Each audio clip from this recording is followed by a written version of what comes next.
Well, here we are. Here I am again, July 5th, 2010, waiting for the return of Jesus Christ.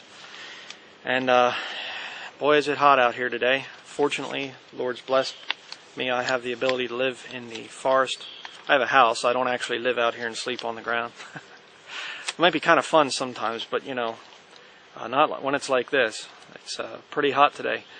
But anyhow, I recently got an email from a newly saved Christian in the UK, and brand new Christian, brand new, and he's been listening to our messages on sermon audio, and it's really great. It's good to hear that this guy got saved. I don't know how old he is. I've only started contacting him in the last day or two here, but he kind of gave me an interesting challenge, something that's been in my mind now for a while.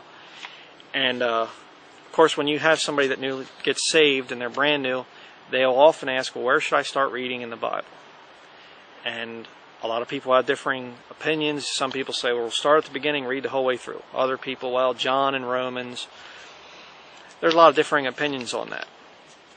But I wrote back to him and I told him, John and Romans are good. Then go through all the Pauline epistles, 1 Corinthians to Philemon. You'll find a lot of good doctrine in there. But come to it, approach the Word of God with a believing spirit. Believe what you're reading. Don't come to it with a critical spirit, because the Lord's not going to show you anything at that point. Which is another reason why I'm against the new versions, because there's a critical spirit there.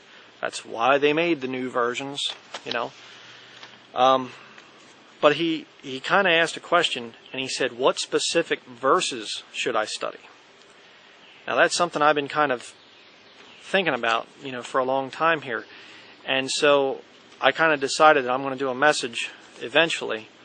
But I listed here, if I had to narrow down, and this is the challenge, if you had to narrow down 12 essential verses in the whole Bible, doesn't matter where they're at, but 12 essential verses. Now, I'm not talking about necessarily for salvation, okay? I'm talking about 12 verses that you should have memorized that will help you in your Christian walk, okay? I'm not going to tell you what's on my list here, because I don't want you copying me just, for whatever. But write in the comments down below 12 verses. You don't have to spell out the verses, just give me the references. And 12 verses, things about warnings for Christians, things that they should have memorized, that they're going to run into a lot out on the street, that they're going to run into with their friends and family. 12 verses is what I'm looking for.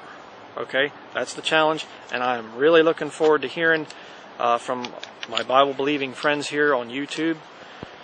If you're not a King James Bible believer, well, I really wouldn't waste your time trying to give me 12 verses, because they're not going to read the same as King James, and I'll just deny them anyhow. So, but if you're a King James Bible believer, I'm interested to know 12 key verses that every Christian should have memorized that will help you in your life.